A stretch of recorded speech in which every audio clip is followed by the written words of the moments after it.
learned all along my life as a professional into art direction and graphic design, plus the information I've got from teaching. So I'm gonna share my screen and I'm gonna tell you, I hope not to be so long, but I would really like to talk to you. So feel free to stop me, ask me, talk to me in any moment that you would feel interested about something, because this is a chat, like Ricardo says, it's a talk where we talk together. It's me with all of you. And one of the good things that all this situation has is that you are on one place, I'm in another, and we're all talking about food. So that's interesting. So because food basically is about sharing, right? Okay, so I'm gonna start. I'm gonna share my screen.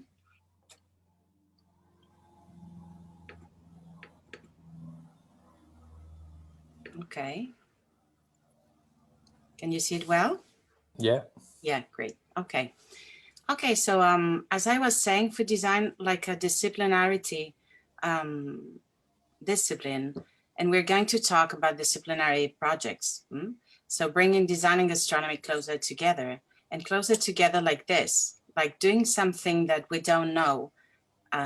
It's like yes, no, yes, no. So yes, we will hug again one day, but we have to bring together basically gastronomy and design, because sometimes we are like far away. So it would be better if we hug. So we will see how sometimes we can hug in between us.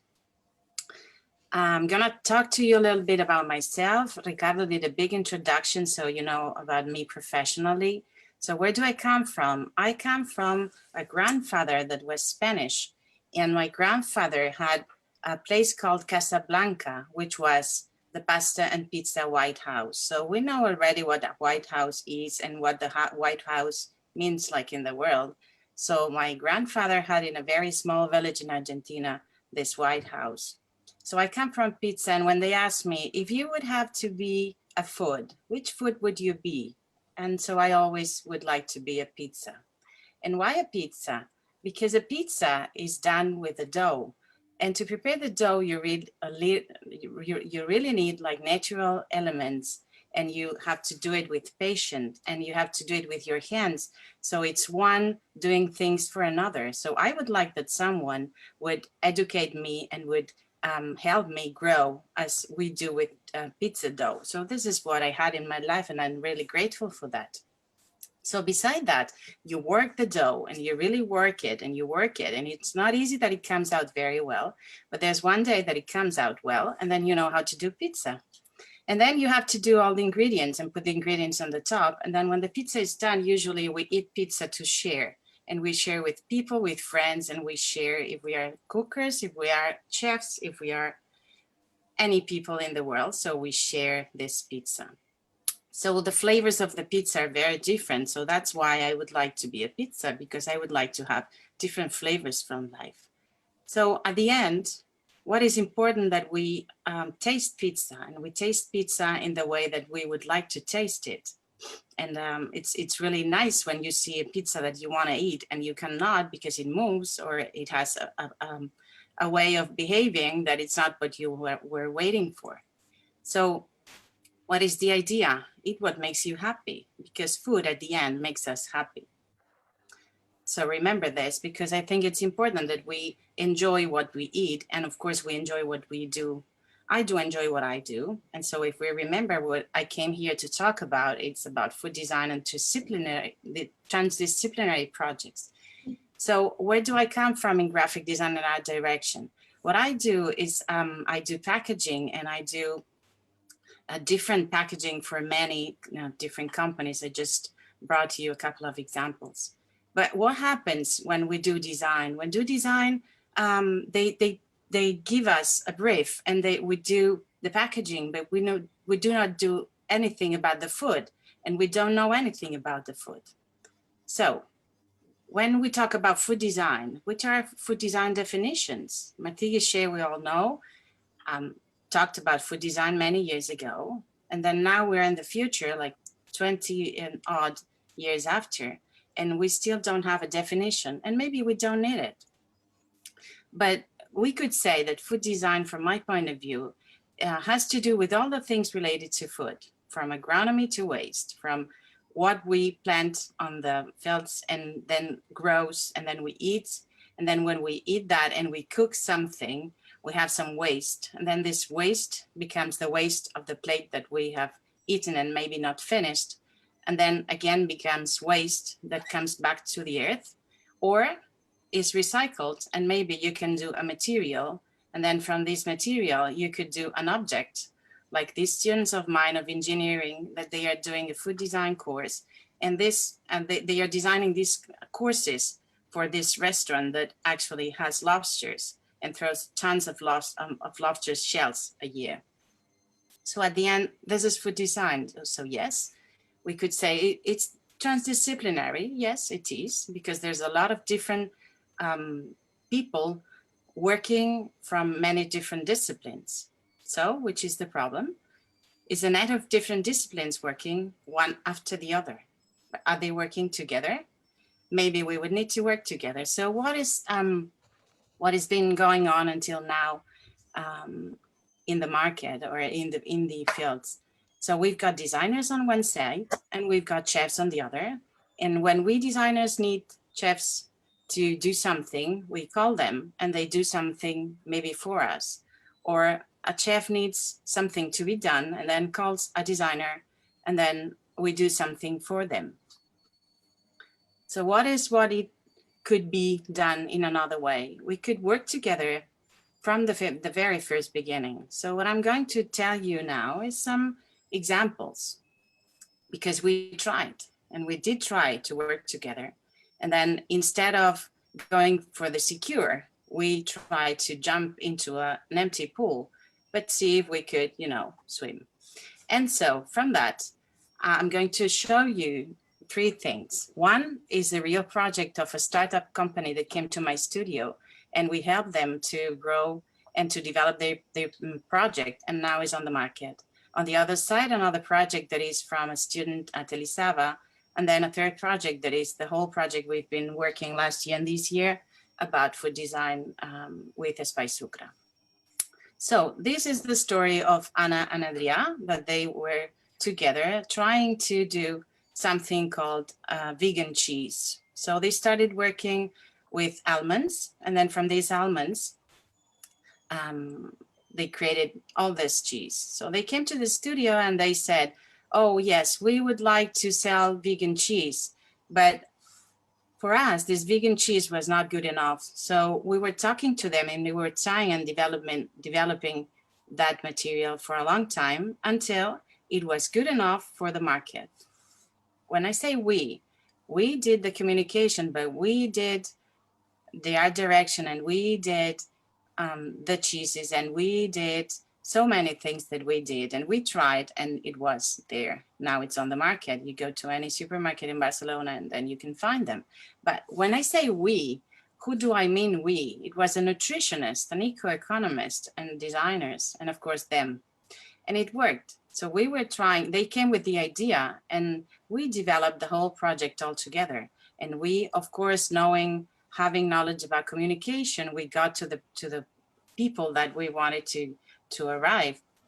Maybe it was easy for us, the part of communicating, but we tried to be with them during the whole process. And it was very interesting. So as this worked, I said, okay, why don't we try to do this the same at Elisava? Because at Elisava, what we do is we study graphic design, interaction design, space design, and product design. But there's no food design until then, let's say. So what happens? Before you graduate in Elisava, you have to do a project called the final project. So there was this girl, this is the story about Laura Gispert, which was a girl that wanted to do something about food. And at the end, you will see, voila, is the things that she's selling, she did the project to become a real thing. So Laura wanted to get rid of this and get this. Why do we have to create a lot of waste when we eat and we do not eat home? So why don't we create something for eating that you can eat? So this is what Laura started doing. We were researching at school. She was a graphic designer, and of course she wanted to do the packaging and everything else, the branding. But she at the end started doing spoons and knives and plates and cups. And her project ended up being like this. But at that point, Fabio Parasecoli came to Barcelona, and she had a session with him. Fabio Parasecoli, maybe you've heard about him, and she will be one of the teachers on your master's. So he said, oh, wow, that's great. Maybe this could be developed. And then I thought, why don't I introduce Laura to someone that could help her? And this is the moment where Chano Sagué from Espai Sucra get into this whole story. So I met Chano, and then we thought that it was very interesting to create something, but it had never been done before in Elisava. So we proposed to open up this food design course into Elisava. Meanwhile, we started working with Laura. So Chano started helping Laura to create the ingredients to do all her spoons, knives, and all the things that she was proposing to develop. And meanwhile, little by little, she was working and working. She got to this, that at the end of this month is in the markets. And many very good and big companies will use it. So we are helping the world to become better. And then what happened in this case? Laura created something, and then a chef was introduced into the project and solved many of the things that were needed to be solved. But what happened if we go back and then instead of having this, designers, chefs, and food design, and we call each other when we need, and instead of having design, and food studies or gastronomy, we have this. Why don't we travel this life together or nearer when there's need or when we want? So this is what me and Chano proposed, and we started to think how to do it. So at the end, what we did was this. We selected 7 Elisava students and from product, graphic, and space degrees. Well, from the degree of Elisava, but from different disciplines. And we choose 4 chef students from Espai Sucra. These are them. We really had fun. And then what happened? They were mixed all together working, but when we started working with them, we realized that they had no education about food design. So during 2 months, we were like shooting them a lot of different things. So Fabio came from New York and did a chat. Stefano Maffei came from Milano and introduced service design. Lucky Huber did a session where he explained all his experience with Ferran Adrià and all his new method that is manual thinking, in where I highly recommend you to take care about it, to take a look, because he puts together a lot of different methodologies, but to be done in a fast way. So it's very interesting. We also went to Fundació Alicia to talk to Toni Massanés and to see which work they do. We went to El Reiguer, which is a pastry factory that is producing everything very artisan. We went to see Martí Guichet, and he explained to us about his bar that he printed everything in 3D. And we had an emotional marketing session with Carlos Casas from Hard Rock Cafe. So actually what we did was create all together with no difference if you were a cooker, if you were a product designer, if you were a whatever. So this is what it came out at the end, 7 design students with 4 chef students. And we created these 4 projects, which are interesting by themselves, but they are interesting because they were created together from the very first beginning, from different disciplines. So I'm going to explain a little bit every project so that you see which was like the key thing of every of them. So this is the first project called Desserts. We have to think that these projects were created during the lockdown last year. So in between Yeah, we started in January and they ended up in June. And so desserts, what it talks is about every time that we say bye-bye, that we leave something, and it creates a metaphor between, let's say, the desert, like a desert when you eat, it's like the final piece, and the desert when there's nothing and it's plenty of sun.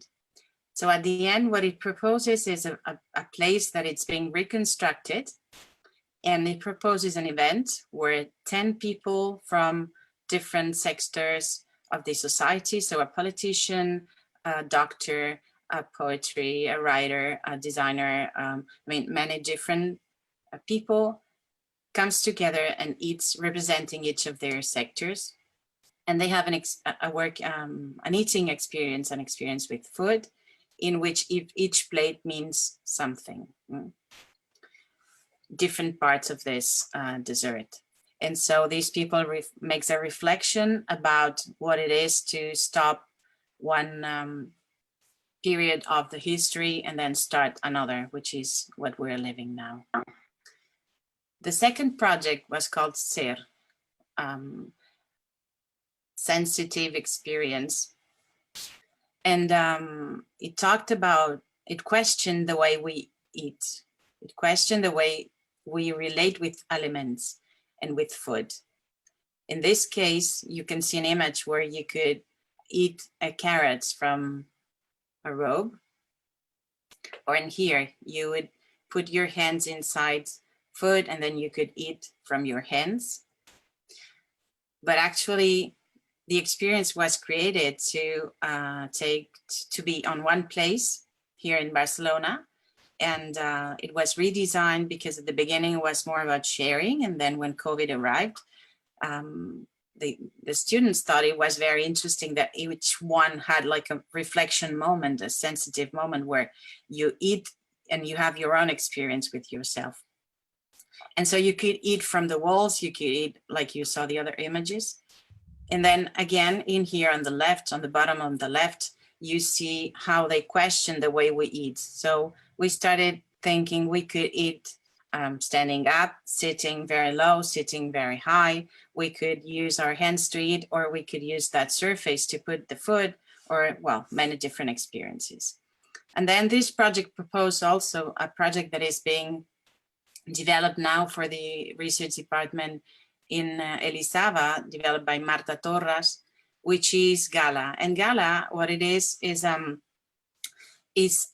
visual, is a visualization, let's say, it's a visual dictionary gastronomic system. And so in which you can find different colors, different forms that all together give a visual result to tell you and to see, yeah, it's going far. So to tell you which plate did you eat. So you would answer a lot of different questions so that an image would represent what you ate. And then it works like an application where gastronomers, chefs, and people could look for what they want. If you want a plate like this or like that. So we also have to think that all these projects were developed into that moment, and it was not easy to present things. So it was very interesting the way they presented SER, because SER was they asked us to take a lemon or an orange and to put it into our hands. And so they were presenting and we were like eating the juice on ourselves. So it's very interesting to create interactions when you're on the screen and you cannot see people or touch people. But on the other hand, there are a lot of things that we can do. So it's better that we open our minds to be able to do all those things. So the third project was called Agro, and what he wanted was to work with all the waste created in the markets. In Barcelona, we have a market tradition. There's a lot of markets that have a lot of waste because fruit and vegetables become like too done and then they throw them away. And there are societies, associations that help people that has no homes to help that. But we decided to go to the markets and to do an ethnographic research. and we saw that we could do a lot of work there. So we designed this. There was a material created, a bioplastic created with the waste. And then in this place in the market, you could do a workshop to make that material. And with that material, you could do bags and anything you wanted. On the other side, on the top, on the bottom right, you can see a plate done with the eggshell. And so the last project was Eclair, that was re-questioning the relationship of the takeaway and the high quality chefs. And then suddenly the lockdown arrived and the COVID brought us all the chefs bringing food home, which was the idea that the students had already before.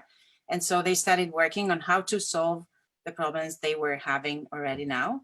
So they created a packaging that was sustainable and that could be recycled after and could have another function.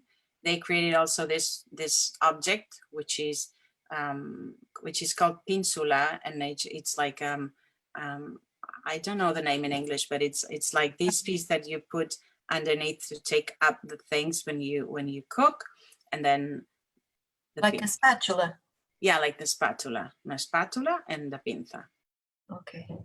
And so also the cookers, these plates that could be easily transported from the chef's restaurant to your house, so that you would be able to prepare with all the elements that would come into the packaging to prepare a very nice plate, of course.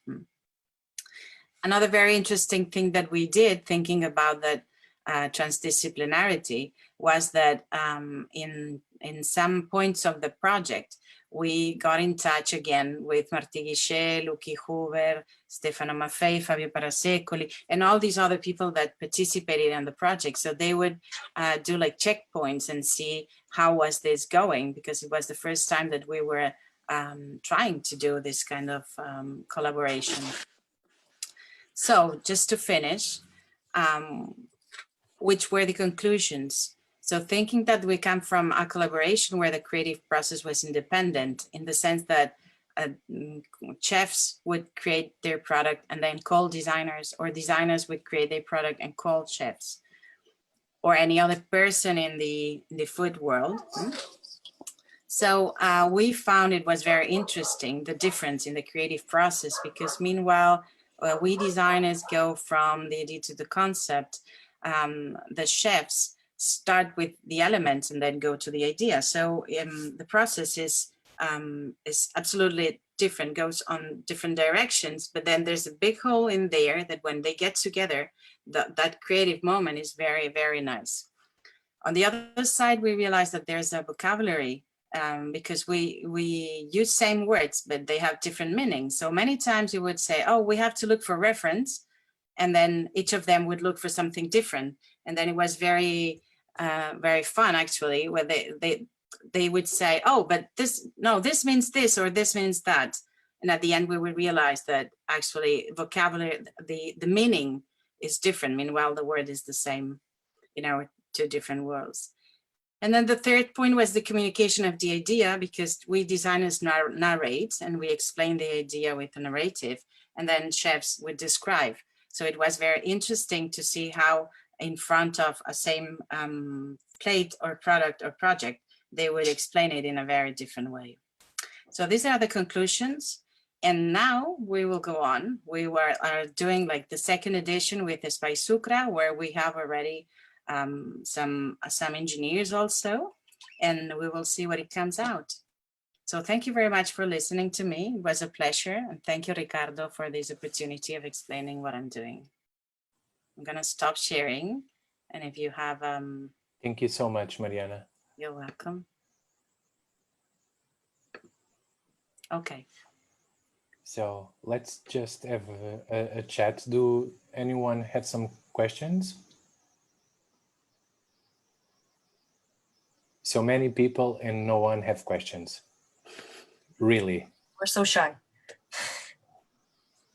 Yesterday at our class on food design, we are discussing these ideas of collaboration between chefs and designers. So no one from the students want to share some thoughts about this?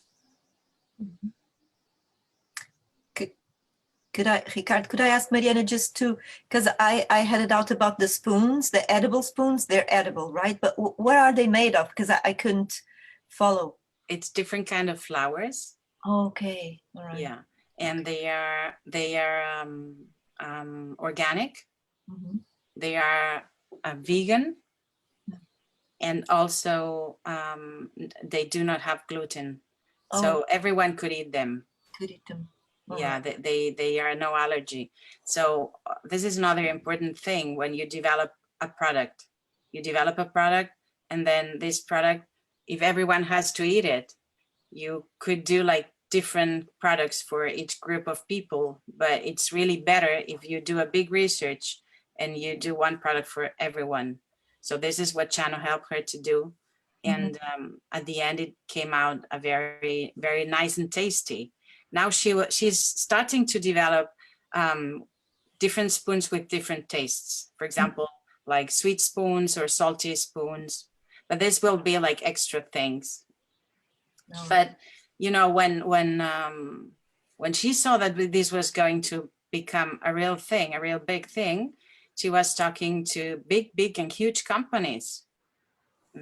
Let's say McDonald's is going to substitute all their waste spoons for that. Right. And I think it's a very nice opportunity.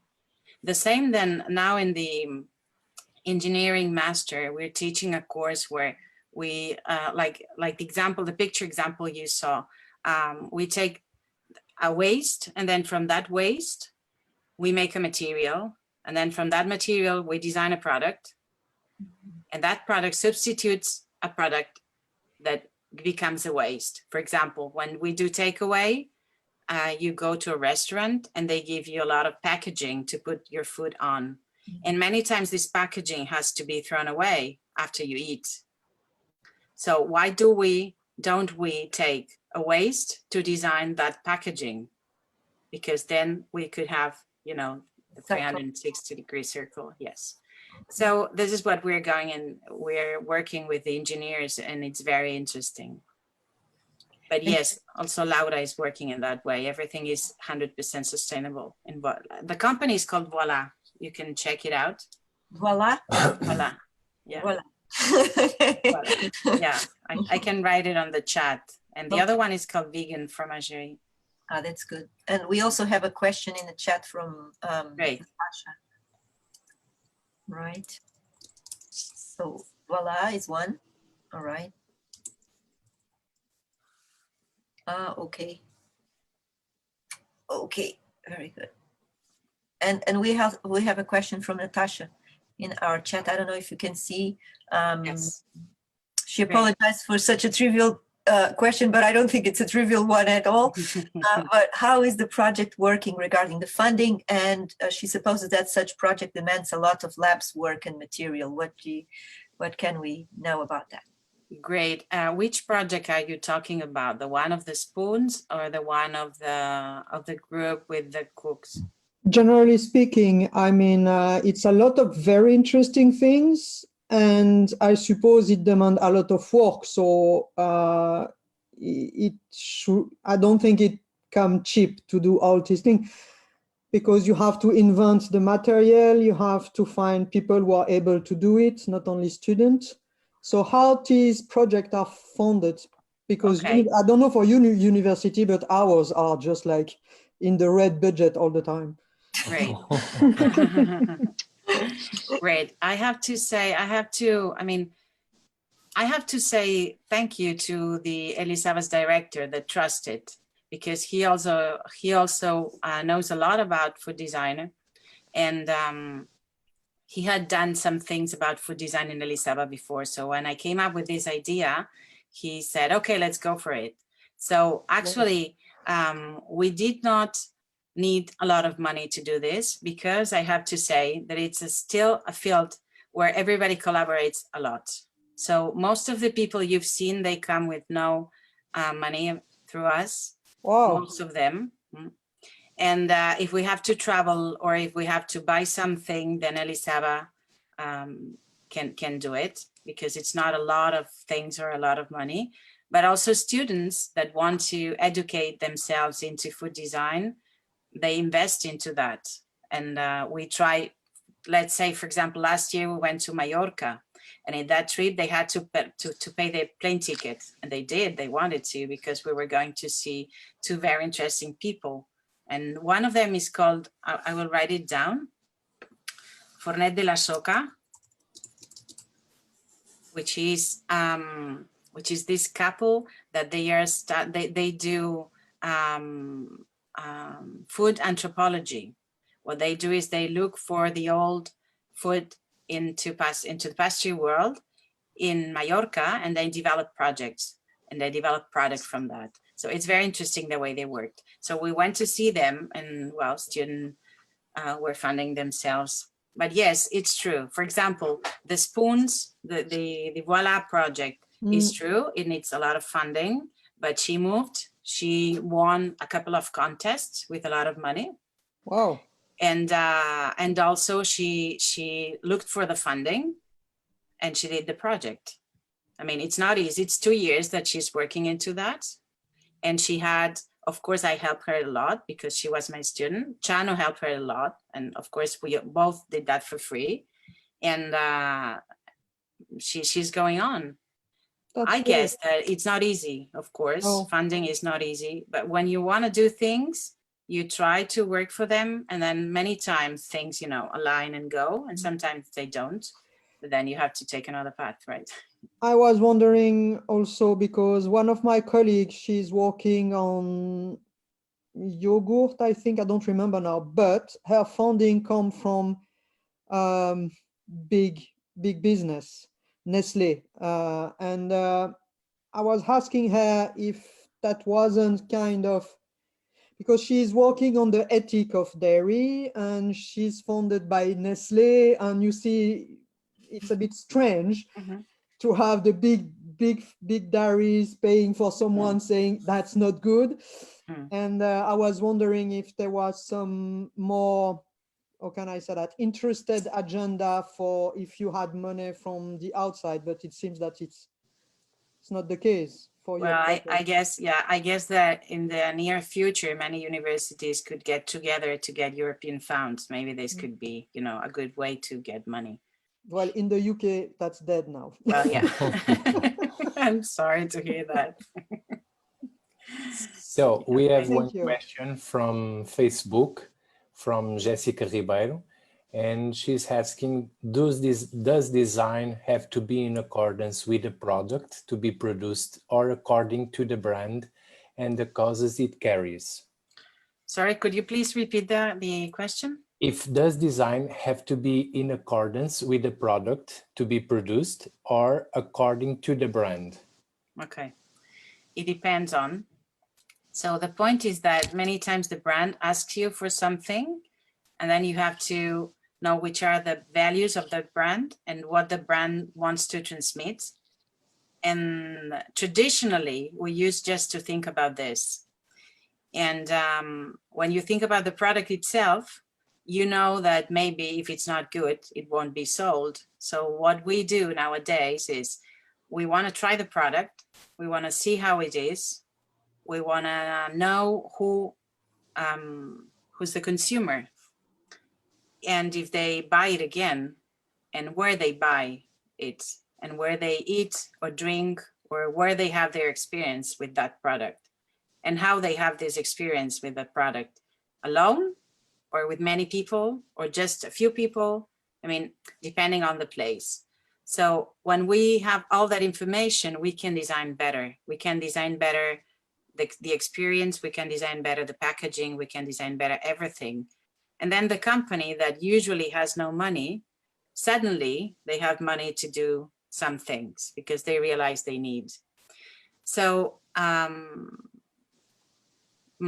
would say that it's very interesting to, again, to work in a horizontal way, knowing from A to Z what is everything about the product, not only the things that many times come in on the brief from a company. I don't know if I answered the question. I Yeah. hope I did. I hope that our students tell something, because yesterday we also talk about this idea of creating new businesses and brands, very trendy and very hipster, that they all are in the market for a few months, then they close doors. So I would like that someone of you will talk about this. Hannah, no? I know you have no sound. Okay. Yeah. Sorry, Which hello. No, you have to. no, go. Sorry. I arrived late. Sorry for that. I was in a meeting with a client. But my opinion was not what Ricardo was saying, so I don't. I don't think. I think business. Most of them are doomed to fail. It's what it is, and some of them prevail, and for a lot of different reasons: quality, timing, capital. So there's a lot of factors that make a business work. But of course, if you have a strong concept, I think it will work better, but sometimes not. Sometimes you think, oh, that idea is perfect, everything is working so well, and then it doesn't. So I think we have to be, so I don't agree that business are like, they just close, some they don't close, but there's definitely, and you're based in Barcelona, right?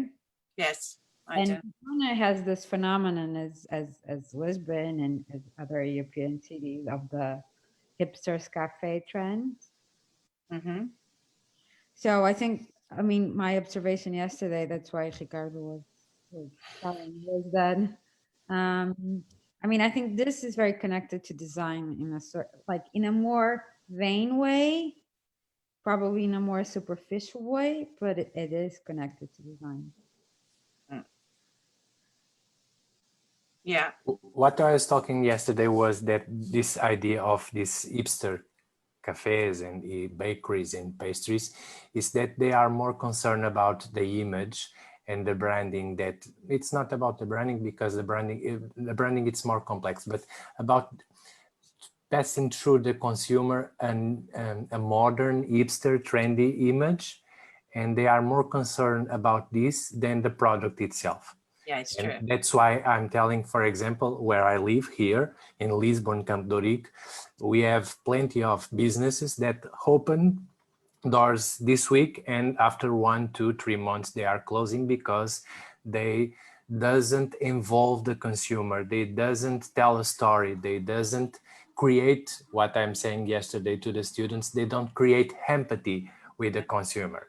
And I think at this moment, this relationship between food and design, it's all about this, to creating a narrative, to creating this kind of storytelling, and at the same time creating some kind of empathy, because today people are more aware to this idea of creating memories through experiences than consuming the product itself. So, but Hannah have a different opinion from mine. So, No, the opinion was about the closing. The rest is not different. I think I think we are generalizing a bit, and I think it's quite unfair to do that every time you do it with any situation, because I think there are projects that are really connected to design and some level, and I actually pointed some in Lisbon, but I can point, like, for instance, I lived in Berlin, which was a hipster cafe capital of the world. And there was a lot of them who had really strong concepts and who really thought about it and are thriving. They are still open. Yeah. Well, maybe it's a little bit of everything, but maybe the point is that they have strong concepts, but they do not change something, because at the end, the startups or the bars or whatever you do that is going to really work. Of course, there are thousands of different reasons, because it makes that help that work. And many times, like you said before, they do not work and you don't know why. But many times the things that work is because they are expressing things in another way. Maybe it's the same thing, but explained in another way. Or it's also trying to change something.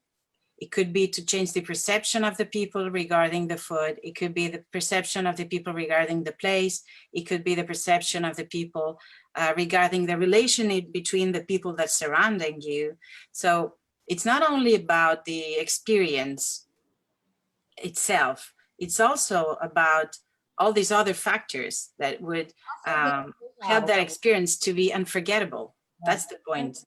Because at the end, what we want when we design something is that people goes and talks about it. For example, at the beginning of my presentation, I showed you a beer level, okay?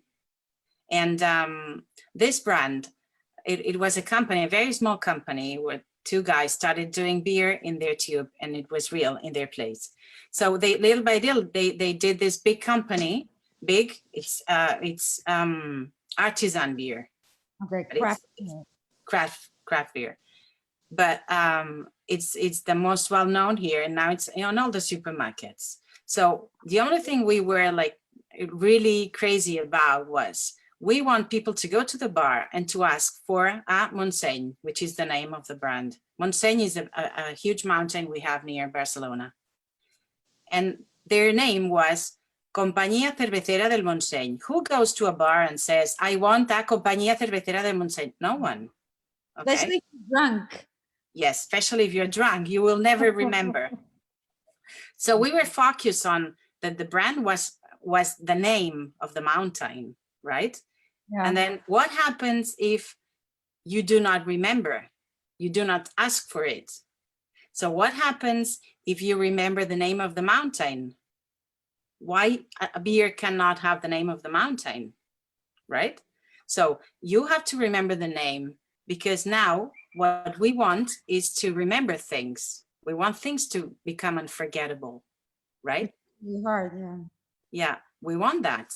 Of course, the product has to be good, because if the beer was not good, you do not buy it again. You buy it once and then you never again buy it. So the level could be super beautiful.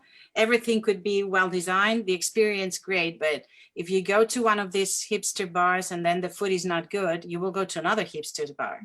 For sure, yeah. Right? So at the end is whatever thing, I mean, that's why I think this transdisciplinarity is very important, because at the end, we do not have to work like one after the other. We have to work together at the beginning, and then everyone does what it needs to be done from our professions. But if we do create at the same time, we will put all our knowledge together, and then the projects and the ideas will be stronger, and will help more to be sustainable, to be social, and to change little by little the world. Actually, Laura always makes me laugh, because one day I said, okay, big changes are done with a lot of very small changes. This is not a sentence of mine. I mean, it's something that we all know. And at the end, she did that. She, by herself at school, doing little by little, at the end, she will change thousands of millions of plastic spoons in the world, right? Yeah. So I would really suggest that you think that, yes, we can do changes. And that's important, that you trust yourselves. We are all able to do them. Of course, we have to work a lot. It's not for free, but we can do it. If I may. Yeah. Ricardo, thank you. Yes. I would like to go back to the question that you launched regarding the success of these businesses. Of course, you may have a strong concept, and that's basic for a successful business, but it's also about the whole business model and the choices you made as an entrepreneur in terms of financing, in terms of human resources even, and the people that you gather yourself around. And all those things are relevant for the success. So you may have a strong concept, but if you don't have a strong team, or you made bad financial choices, you won't be successful. And you can have a weaker concept, but then because everything else is smoothly organized, you thrive on. So it's different kinds of variables that are impacting this success. Yeah. Of course it does. But I think that we cannot think that we by ourselves, I cannot do everything. I want to do what I know and what I really have fun doing. And then I have to be surrounded by people that does the same, but in their professions. That's why I think many things work, many things go on because, yeah, of course, the financial head knows exactly what it has to be done, right? And everyone is like a very good professional inside their disciplines. Of course, this is like teamwork. And sometimes you have to do things by your own. It's not always that we have to do team works, but there are sometimes that we do. And then in my experience in these last years, I've been talking with a lot of chefs and good chefs, and they all think that we designers ate a little bit of their space. So they do not look at us like, wow, great design, like people on the street. They don't want to hear about food design. So what I'm proposing is to get nearer them and work together to do other things that maybe we have not done yet. Proposing to change small things like some of these projects that you've seen, right? Also, I feel like the discussions we're having, that the relationship between food designers and chefs, in my understanding, is not the best one. No, it's not. It should be better. That's why we're working for that. Yes, I agree. Chefs are they have such big egos, and they are, so spoiled in a sense. They're really hard to deal with sometimes. So do I. Designers also have big egos. So I think the problem is not only in the chefs, but also in the designers. The problem is the ego, not the chefs or the designers. The problem is the ego. Just the chefs. Yeah. I was just saying, like, maybe the conversation should be between how, before moving forward to solutions, would be how to connect this two and in a mindful conversation. Like, how can they communicate between each other? Well, this is my PhD. Oh, really? Okay. Well, kind of. Yeah. This is what I'm studying. Which are the creative processes of them both and how they can coincide. And then why couldn't we create a hub where we are all together for doing things on one side? And why can't we create a degree on food design where we all together think about the future of the food, because we're really in trouble, right? So regarding food, we can no longer have so many cows. We can no longer have so many soya fields. There are a lot of things going on that we have to rethink. There's a lot of things to do into this field, and it's very interesting. And we could change a lot of things to improve the world and to improve our livings. In the past, actually happened in other areas, in other fields, where they were not communicating, and once they realized if they come together, then they're gonna have more strength. Then it happened. But sometimes it takes years to build up this trust. Yes, yeah, it is. I'm reading here, Ayesha. You say, I think it will be interesting to get a panel of designers and chefs together to discuss. Maybe Ricardo, I can give you the links. Last week we had a talk during the whole morning where chefs and designers were presenting their professions, and then they were discussing if food design was a link in between gastronomy or food studies and design, and it was very interesting. It was in Spanish. That's why Aisha is asking for that, because he attended but doesn't understand Spanish. Oh, I'm sorry. Yeah, maybe we could edit them and put some subtitles one day. I also think it's a valid point. We also can't keep saying it's the ego of the chef, where it comes in from both sides, and that's why I think it's only fair and representational to get the view from both sides firsthand, and work on a workable solution going forward. Because I think there may be sort of contested points from both parties that are not willing to share a particular sort of come in somehow. Yeah, well, as far as I know, I just think it will be interesting to look at.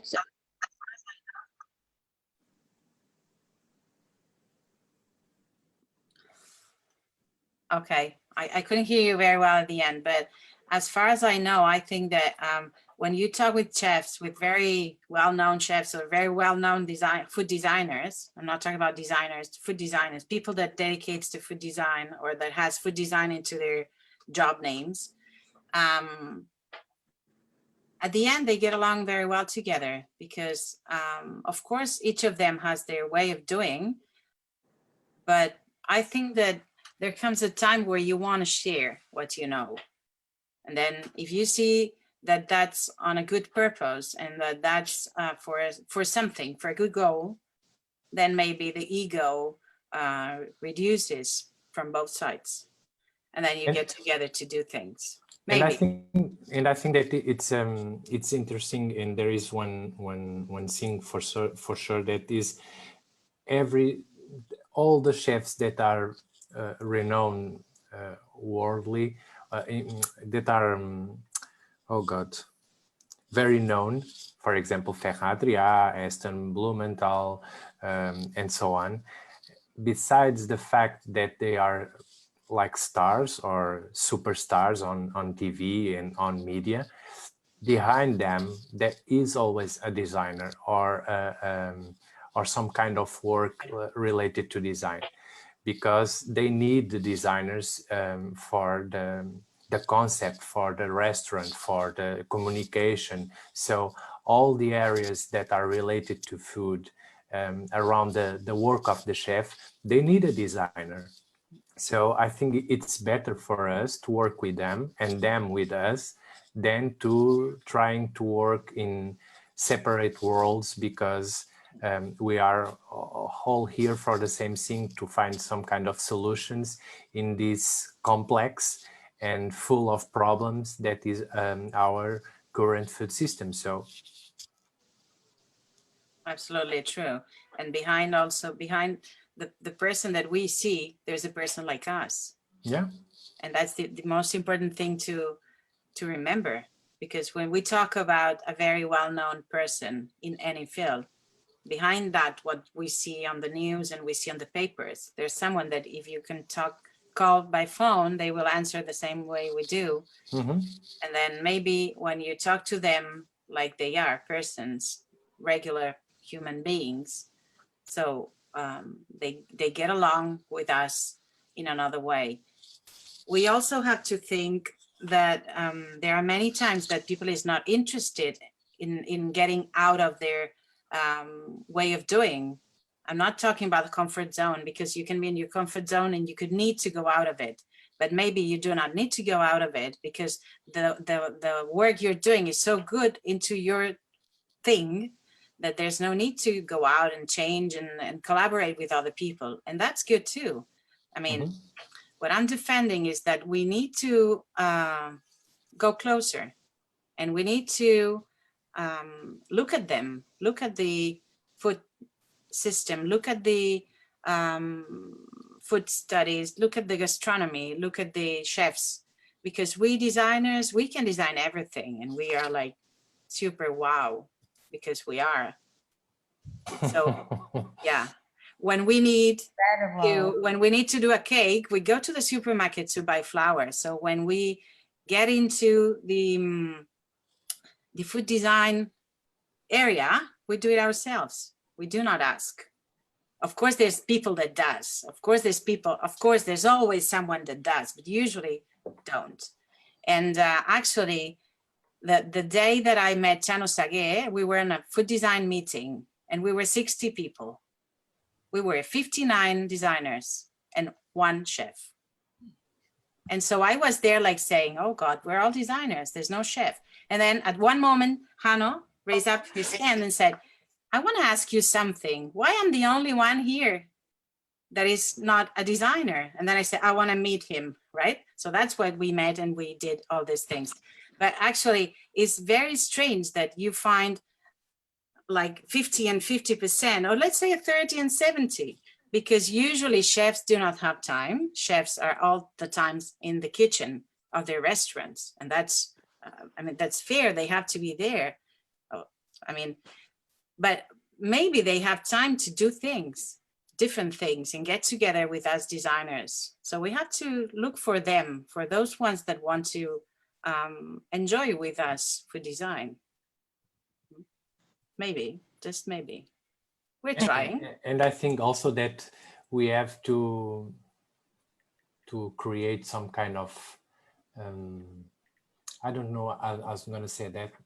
It's like, for example, future chefs or cooks or students from pastry and cuisine, they need to understand, first of all, what is design and what is the potential of design and why it is important design in the kitchen, in the field of food. First of all, I think this is the first challenge that we have, because I teach at Studio since 2012. And the first thing when I have the first year with the students, the first thing that all of them told me about food design, it's that they want to learn how to plating and how to do food styling. And all of them, this is the first answer that I have. And when I start to explain what is design, what really is design, and why design is important in food, culinary arts, gastronomy, and so on, they started to understand, okay, this makes sense. And that's why, for example, I've been doing this research on my PhD since from 5 years now, and I'm concluded with this relationship between the design. It's hard, but first of all, we need to educate them about design. I think we need to go back and rescue the idea of Nigel Croft of the designingly ways of knowing. And it is important to teach about food on how do you say pré-escola, God? Kindergarten, but it is also necessary and important that students started to be aware of what really is design in early ages, than only on higher education or courses of design and so on. So I think the first work and the first assignment that we have as designers is how to teach design to future chefs and future food production students. You're right. I absolutely agree. We have one participant here. Anna, yes? Yes, hello. Thank you, Mariana. First of all, I'm not at all connected to design, so I know nothing about all the fancy concepts, but I loved your presentation because design has been in this talk around chefs and designers, but we as common people, as I call it, we're not the fascinating designers nor the fascinating chefs, but we as common people, we appreciate design in food. I mean, food design is important for us also in our everyday lives. And that's why I was very impressed with the fact that this girl in your school actually designed those spoons and forks and worked together with the chef and with other people to bring design to us, and at the same time improve our lives. So get design out of the art gallery, so to speak, kind of thing, and bring it to us, because I think, and that will bring designers a much wider scope of work, if instead of just this duality chef designer, we get it almost a trilogy, which is designer, chef, and all the other people, but also a third point, which is the normal people. I don't know, these are just my ideas. This is not a question for you in specifically, but it's just a kind of a feedback for that I got from your work. And I'm fascinated that you emphasize finally the that each of us, we have to look at all times at the world as a whole, not just our little specialty. And that's the only way that we're being part of something bigger than ourselves, is really look outside your little box as a designer or as a chef, and think about other people and share it with other people, so that there are no steps who is above. It's just a sharing of beautiful things. So it was just a comment. Thank you very much. Thank you very much. Thank you for your comment. It's been so nice to hear that, because you know, when we teach at university, to teach design is very difficult. It's really a challenge every day, right, Ricardo? It's very difficult. Maria, I'm sure we all teachers, when we teach design, is very difficult. I'm not saying that teaching maths is easy. I'm just saying that design is difficult.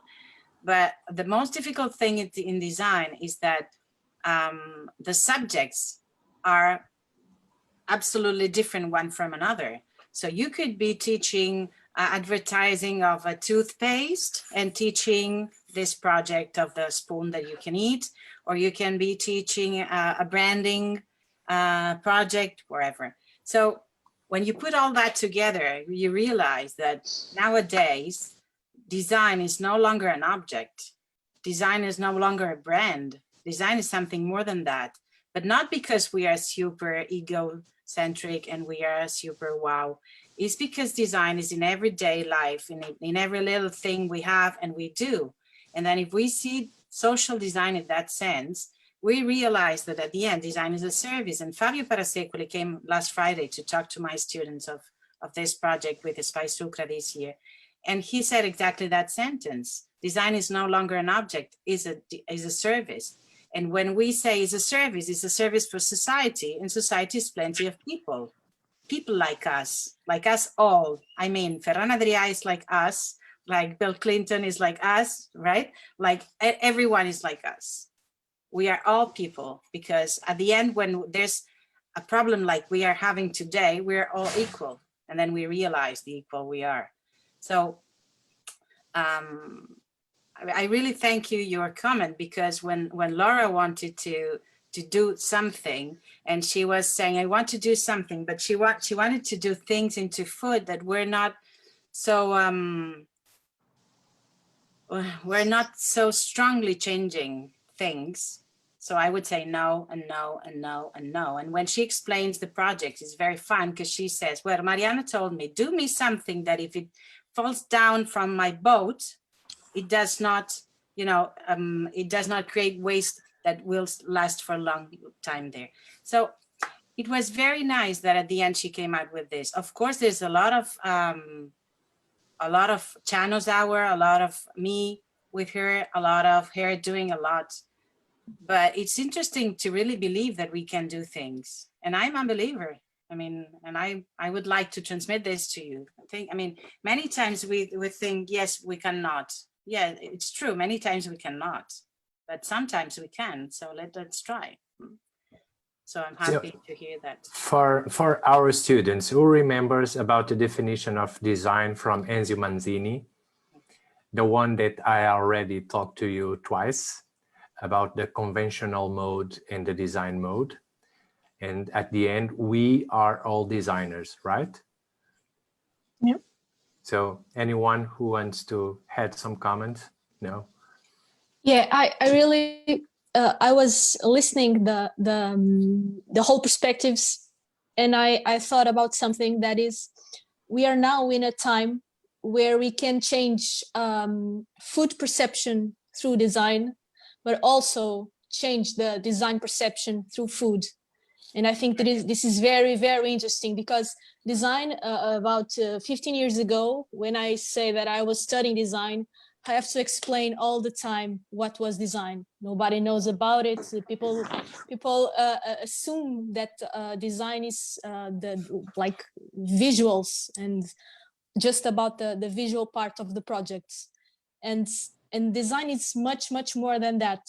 And I think that it's the time, and through food we can do it, to show to the society the role of design and the importance of design. It's not because we are more important than the others, or designers are more important than the others. It's just because design has become a tool to help the others. It's like a process that we already talk about this. And the most hard definition that until today I saw about using the word design was, and I think that I already told you, it's when one day I was passing by on the street and I saw a hairdresser, and I see on the window, cut your hair here, redesign. What the heck? Oh my God! How do you cut your hair redesign?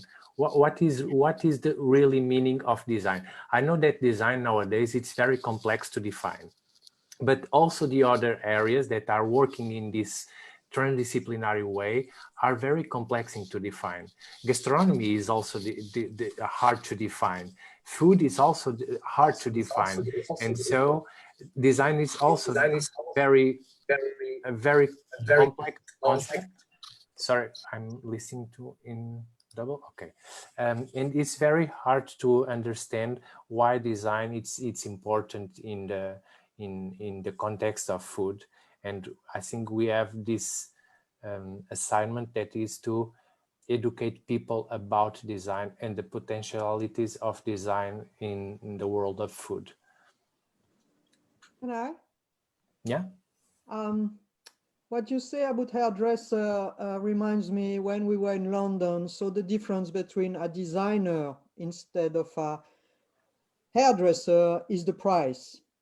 Honest, you have an haircut with a designer, it's like, I don't know, 70 pounds versus 10 or 50 pounds with an hairdresser. And that made me think about, do you have the impression that at the moment you put the word design in something, people think it's expensive, it will be too expensive, or you see what I mean? The word design is a kind of elitist word. It's like a guarantee of quality. It's a better product. It's like, for example, the word gourmet associated to food, and it has this kind of aura around the product itself that makes it more expensive or with more quality than the others. But also something with social class.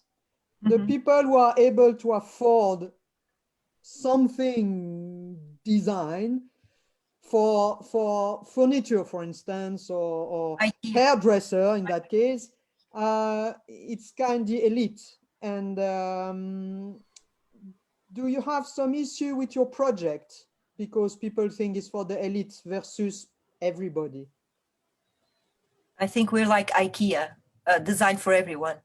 You know, it's like, yes, well, you know, I used to love IKEA, but I have some issue with IKEA now. They are a bit too much now to build on. It's crazy. But actually, they use the word design, right? They say it's design for affordable design or something. Yeah. But I think, first of all, the work of a designer is to think like, when I'm designing some kind of a project in communication or product, industrial, whatever, I have to think that what I'm designing, besides the fact that I have a client, that I have a target, I'm designing for all.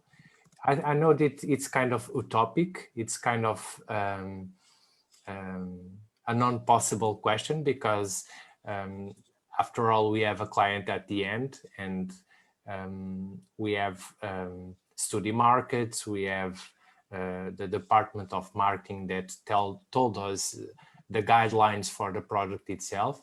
But I think that in this case, and when we are talking about food, we have to think that we are designing for all and not for the elites. Besides the fact that there is some designers, of course, that design for other designers. We already discussed this with the works, for example, of Philip Stark, that is a very world-renowned designer, and the objects and the products that they create, he creates to, for example, the Italian brand, the Alessi. But I think for us as designers, it is very important to keep in mind this idea that it's for all, not just for some of the users / consumers. I understand that. My question was more about how it is perceived by all. It's the rest of the world who perceive designer like something expensive, not you, but the other way around, actually. Yeah. Yeah, I would say that this design perception that you're talking about is about, I would say, the traditional understanding of design regarding product design. Yeah, absolutely. Because usually it's about products. You would never, if you say it's a design restaurant, well, yes, you could think that it's a little more expensive, but it depends on the food that it's there. But usually design and expensive goes together when you talk about product. So if you, if we listen to Fabio Parasecoli saying that design is no longer a product, that it's a service, then expensive disappears, because society understands a service like something to help society. And then designers, we become like people to help society directly if we design services. Of course, we can design very fancy services for wealthy people, yes. But usually when we design things that are transversal, then yes, we try to arrive, like for example, the spoon project, right? We try to arrive to the most people we can. But there are other projects like the one of vegan fromagerie that I showed you that are for a specific target, just for one kind of people that does not eat anything coming from animals. And right? who have the money to pay for it. Because in my experience, vegan cheese is quite expensive, I can tell you. Well, that's true. Vegan cheese is expensive, but if you eat meat and if you eat a lot of other things, maybe it's as expensive as that. So when you become vegan, you have a criteria, and when you're not vegan, you have another criteria. Yeah, I know. And by experience. Yeah, and maybe that's the point. To think that design is expensive is the same than to think that a vegan cheese is expensive, right? It is about not being into that group of people. So design could be transversal and for all society, but sometimes we have to design for a few if we are asked for, and we have to take care of that, right? Good. Okay, so thank you very much to all of the questions and this small discussion about design in food. I would like to thank you again, Mariana, for this wonderful talk. And I would like to say to our students that Mariana will be with us in the master in the future. We are scheduling the classes. And I would like to leave you with the invitation for next week, because Mariana will be with us again with Jordi Boutron in the 18th FoodTalk with the School of Pastry from Barcelona, Espai Sucre. And in the next FoodTalk on 9 February, we will have Caroline Steele talking about his last book, Citopia, How Food Can Save the World. So I would like to leave you with these invitations for the next 2 FoodTalks. And thank you so much for all of you being here with us. And thank you very much. It. Thank you very much.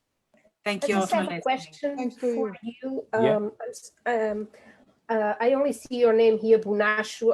It's your last name, right? Yeah, Ricardo. Ricardo.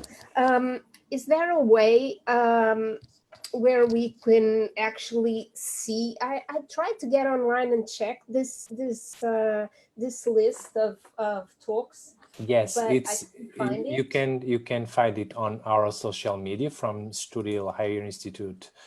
God, I will from Est, our school. But not on the. I basically have no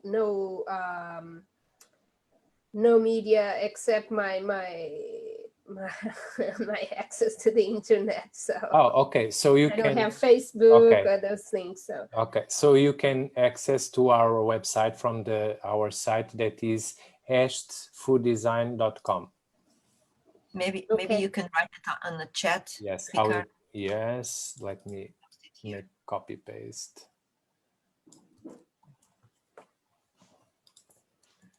thank you. Okay, that's it. All right. Thank you. I'm leaving your